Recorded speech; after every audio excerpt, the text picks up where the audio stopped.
I'm Pamela Spence, EY's Global Health Sciences and Wellness Industry Leader. I'm delighted today to be talking to Chairman Saar.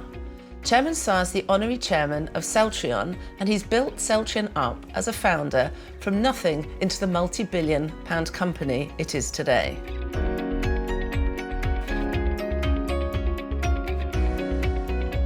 Well, thank you very much, Chairman Saar, for joining the conversation today. Perhaps you could tell us briefly what drove you to start Celltrion, because of course you've built the company from the ground up. 사업은 미래를 예측하는 겁니다.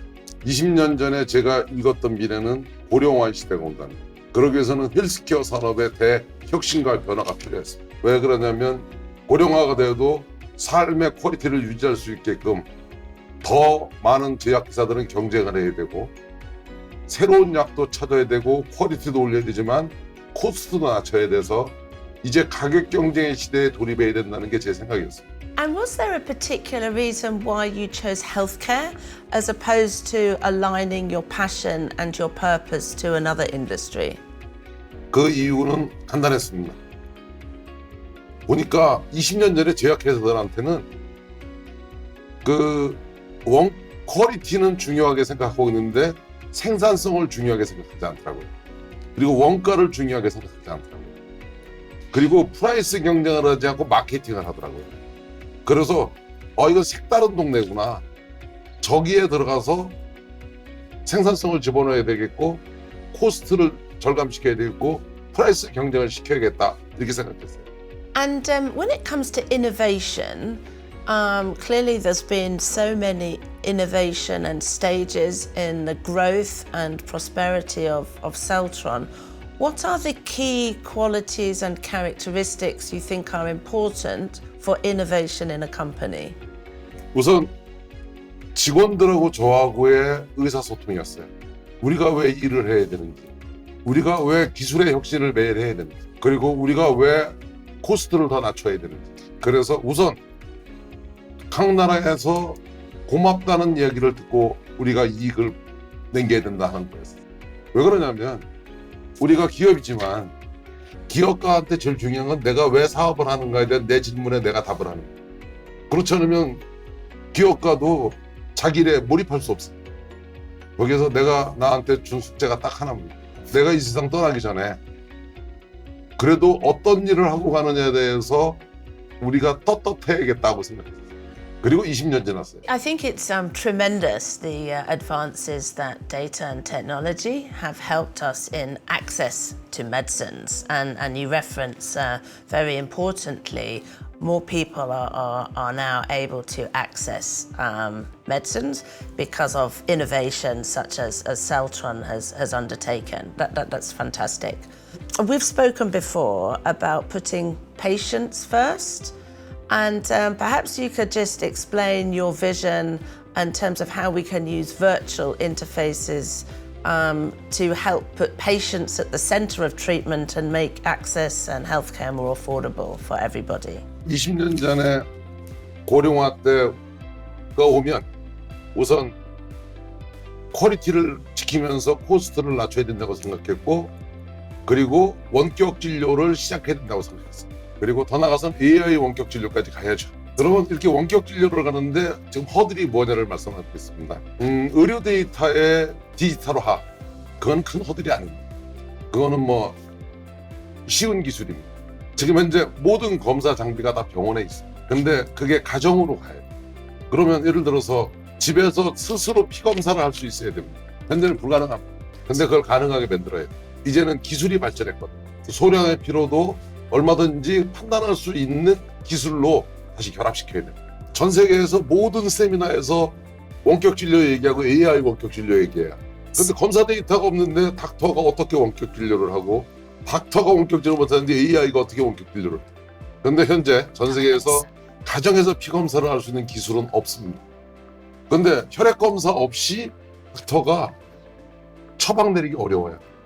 이제는 거기에 누군가는 또 도전을 해야 됩니다. I completely agree, and I think that the innovations in healthcare and the access that technology gives us to have healthcare at home is tremendous. I wonder though, as a result of the COVID pandemic, the industry has forced more medicines to be acceptable to be delivered in the home. I often describe this as the COVID jolt to the industry, notwithstanding, of course, all the great innovations and the vaccines and access to medicines that the world has stepped in and delivered. But actually, are physicians and patients now ready, do you think, to have medicines in the home that they haven't had previously? 지금 현재 슬로건은 존재해요. 아직 준비가 안 돼 있어요. 왜 그러냐면 아직까지는 그냥 슬로건과 이슈만 되어 있어요. 이거를 하기 위해서는 5개의 스텝이 필요합니다. 첫 번째는 가정에서 검사할 수 있어야 돼요.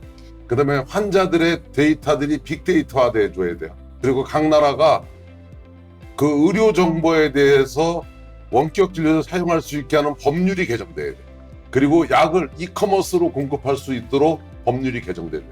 그리고 맨 마지막으로 그 의사와 간호사와 정부와 환자와 이런 걸 추진하는 기업들이 서로 역할면에서 서로 동참할 수 있는 사회적인 대타협이 필요합니다. 그럼 의료 데이터의 빅데이터와 제일 잘 돼 있는 나라는 핀란드, 그 다음에 노르웨이, 우리 파밀라가 있는 UK도 아직 빅데이터화가 되어 있지 않아요. 그리고 핀란드 정부랑 같이 리뷰를 하니까 그 개인의 의료 데이터를 원격 진료로 사용하는데 바꿔야 되는 법이 16개더라고요. 그래서 핀란드 정부하고 4년 전부터 이걸 리뷰를 했었어요. 근데 한 가지 확실한 건 가야 할 길입니다.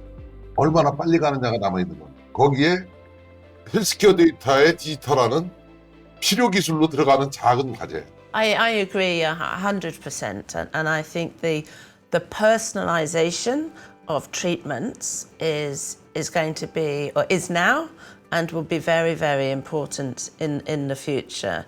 And it's not only if the doctor says you feel better, it's how you personally feel better. And I think lots of sensors and data and technology will be able to enhance that whole patient experience. And this is what I mean when I say put patients first rather than putting the doctor first. I think the industry has got some way to go on that. It's very, very difficult for entrepreneurs and innovators such as yourself to make the right decisions at the right time. Of course, you have made many decisions that have been right at the right time, but came with significant risk. How do you, as a leader in the healthcare industry, work out when the right time is to take certain decisions? How do you manage that risk? 리스크와 기회는 손바닥에 앞면과 뒷면과 같이 있는 겁니다. 리스크를 보면 리스크예요. 기회를 보면 기회예요. 어차피 도전하는 사람은 기회를 봐요. 근데 관리하는 사람은 리스크를 봐요. 물론 이건 선택의 문제는 아닙니다. 병존의 문제입니다. 저는 기회를 한 6, 7번 보고 저도 2, 3번은 리스크를 보고 정답은 없는 겁니다. 같이 공존하는 거니까. 근데 많은 사람들은 저는 이렇게 권유해요. 가급적이면 기회를 보라. 그리고 리스크가 있을 때는 네 개인 돈을 투자해라. 그리고 기회가 더 확실해졌을 때는 다른 사람한테 투자를 받아. 그래도 성공한다. 나를 보면 알지 않냐. 나도 성공했으니까. Definitely, and I can see your passion and your excitement coming through when you talk about risk and opportunity. And sometimes I would say, is the glass half full or is the glass half empty? And I think you have to always think the glass is half full to create that opportunity. Chairman Sa, you have just started a new venture. As well as Celtron. Perhaps you could tell us about your new venture and where that is today and where do you want to take it in the future? 원격진료 쪽으로 향해서 갈 것이고요. 가정에서 피검사를 할 수 있는 기술을 개발하려고. 많은 사람이 도전했는데 아직 성공하지 못했어요. 지금 그래서 지금까지 도전했던 모든 자료들을 검토하고 있습니다. 왜 실패했는가를 알아야 되니까. 그리고 이게 끝나면 전 세계의 과학자들을 다 모으려고 합니다. 끝없이 연구하고 토의하려고. 답이 나올 때까지. 그래서 거기에 개인 돈을 한 500억 좀 투자하려고 합니다. 근데 내가 성공했냐 안 했냐는 3년 뒤에 제가 성공했다는 뉴스가 나오면 성공한 거고 아무 말도 안 나오면 실패한 겁니다. 그때 EY에서 또 라이징 스타 상 하나 달라고 하려고 그래요. if I succeed. Well, I have no doubt, Chairman Sa, that you'll make significant headway into this new venture. A couple of things. You mentioned home blood testing. How important is it for the patient or the consumer to have the right experience in medicine? Something I talk about a lot is about it's not only the healthcare delivery, it's the healthcare experience. I'd love some of your thoughts on that. 무척 중요하죠. 지금까지는 맞춤 의학이 많지 않았어요. 하나의 프로토콜에 모든 사람이 맞춰서 갔죠. 고령화 시대는 달라집니다. 증세의 패턴이 무척 달라요. 그래서 그거를 좀 더 환자들의 맞춤형 의학 쪽으로 이제 발전시켜야 됩니다. 그럴 수 있는 기술이 있는데 그걸 활용해야죠. 그래서 고령화 시대가 돼도 연세 많은 분들도 라이프의 퀄리티를 더 좋게 만들어 드려야죠. 아주 중요한 화두를 던져주시고. I think it's fundamental to the future of healthcare and none of our bodies are the same. We have so much to discover about the human body and how each of us react very differently to the same medicine. So that feedback loop from the testing, the blood testing, I think will be phenomenal. Another thing I'd like to ask you about is the new vision that you have and the importance of collaboration with other parties. Indeed, the world wouldn't have produced the vaccines for COVID without collaboration. And so I just wonder if you had any tips for everybody about how can we collaborate better in the future to accelerate innovation? 제가 고민하는 사항을 얘기해 주셨어요. 앞으로 이쪽 산업에서 협력과 협업 체계는 무척 중요합니다. 많은 나라의 좋은 대학에서는 사실은 논문을 내고 특허를 내죠. 또 그걸 가지고 디벨롭을 하는 스몰 컴퍼니가 있고요. 그리고 그걸 임상이라는 걸 통해서 개발을 해가지고 상업화하는 빅파마가 있고요. 이건 하나의 생태계입니다. 그리고 이게 전 세계가 하나의 생태계로 묶여야 됩니다. 그리고 저도 그래서 오픈마인드 돼 있어요. 그래서 이런 스타트업 기업에 계속 투자를 하고 있어요. 그리고 그 아이디어가 구체화되기까지. 그래서 저희가 제품에 투자하는 것 중에 항상 15%는 스타트업에 투자합니다. 이 헬스케어 산업의 미래를 위해서 이 체계는 더 활성화돼야 되고 더 확대돼야 됩니다. 저희는 제약회사입니다. 빅파마 중에 하나죠. 저희는 다운스트림을 전문적으로 각 대학이나 스몰 스타트업 기업들은 업스트림을 합니다. 그리고 둘이 결합해야 됩니다. Definitely. I'm very passionate about innovation and grasping ideas from many budding students, young and old entrepreneurs. What advice would you give to people who have a vision and a purpose but don't know how to get started with their innovation and their idea? 저는 네가 좋아하는 일을 하라고 하고 싶어요. 우선 첫 번째는 자기가 좋아하는 일이에요. 그 다음에 열심히 하라고 하고 싶어요. 좋아하는 일을 열심히 하는 건 즐거운 일이니까. 그리고 도움이 필요할 때 도움을 요청하라고 하고 싶어요. 먼저 해봤던 선배들한테. 그리고 맨 마지막으로 얘기하는 게 실패로 쓰러지지 말고 다시 일어나라고 해요. 한 번에 성공하는 사람은 없다. 그래서 성공할 때까지 일어나라. I think we often talk about failing fast. And you don't succeed unless you have a few failures under your belt. So definitely. My final question for you today is, if you could, Chairman Sa, look back at yourself when you were 20 years old, and looking back to your 20-year-old self, what 3 bits of advice would you give to your 20-year-old self? If you knew then what you knew now. 그중에 제일 중요한 것은 나만 똑똑하지 않다는 것을 알고 더 많은 친구를 사귀어야 된다고 얘기하고 싶어요. 그 이유는 혼자 성공할 수 없어요. 많은 친구와 많은 프렌드들이 도와줘야 돼요. 그리고 두 번째 하고 싶은 것은 전 세계의 벽이 높지 않다는 걸 가르쳐주고 그러다 보니까 젊었을 때 꿈이 작았어요. 더 빨리 성공했을 텐데. 근데 그 당시에는 다른 나라를 가본 적이 없었어요. 지도책에서 봤지. 그리고 마지막으로 하나 더 얘기할 것은 아주 좀 농담 같은 얘기로 할게요. 젊었을 때 놀지 마라. 지금 와서 보니까 젊었을 때 너무 많이 놀았던 것 같아요. 시간을 낭비한 것 같아요. 제가 그래서 이 얘기를 제 아들한테 했더니 아들이 싫어하더라고요. 왜냐면 아빠는 자기도 열심히 하는데 왜 맨날 논다고 하냐고 그러더라고요. 그래서 맨 마지막에 농담 삼아서 한다고 얘기한 겁니다. 근데 이때 와서 생각해보면 그게 후회돼요. I think that it's tremendously good advice. You know, think big, have fun, and have a real. What really shines through speaking to you, Chairman Sauer, is your purpose and your passion for the healthcare industry. So thank you so very much for speaking to us this morning. I'm excited to see the future of Celtron progressing, and I'm really excited to see the new diagnostic blood testing business taking off, and I'm certainly going to be watching that closely, and I hope this is the first of many conversations that we can have together. So thank you very, very much for the discussion this morning. Thank you. 하여튼 오늘 파밀라랑 같이 이렇게 이야기할 수 있어서 영광이었고요. EY의 월드 마스터가 된 게 개인으로는 무한한 영광이고 저한테서 또 새로운 에너지이기도 합니다. 그리고 오늘 제가 했던 얘기는 파밀라한테 했던 얘기도 하고 나 자신한테 했던 얘기기도 합니다.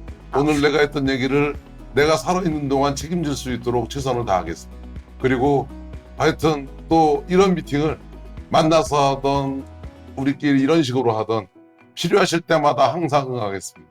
오늘 이렇게 초대해 주셔서 감사하고 그 다음에 이 인터뷰를 위해서 뒤에서 후원해 주신 EY 글로벌에 있는 많은 분들한테 또 한번 고맙게 생각합니다. What a great conversation it was with Chairman Sauer just now, and I think his passion really shines through, and passion really has driven his purpose to really build Celtron into a company that can make medicines more affordable and really enhance patient access. So I was particularly taken with how purpose is really driving him. And something I often say is really purpose is the point and profit is the result, and profit just then invests in purpose, and it's a cyclical cycle. But his purpose and his passion really shone through. The other thing that I really took away was his real enthusiasm and focus on actually reading how our bodies metabolite different medicines, and his new venture, his blood testing venture. I think it's really important that we move into that stage of science. And really, like, none of our bodies react in the same way to any different drug, and we're just learning about that. So having that feedback loop, whether it be what Chairman Sauer's focusing on, or whether it be sensors inside our body, on our bodies, but giving that really important feedback loop to the industry, to the physicians, to make medicines much more personalised and arguably much more efficient and effective, and thereby actually you could argue it's going to really accelerate access at a more affordable rate for all globally. So really inspiring conversation with Chairman Sauer this morning, and I'm really looking forward to watching how Celtron and his new venture progress in the future, and what an inspiration to entrepreneurs and more traditional players alike to really use data and sensors to really drive innovation in the pharmaceutical industry.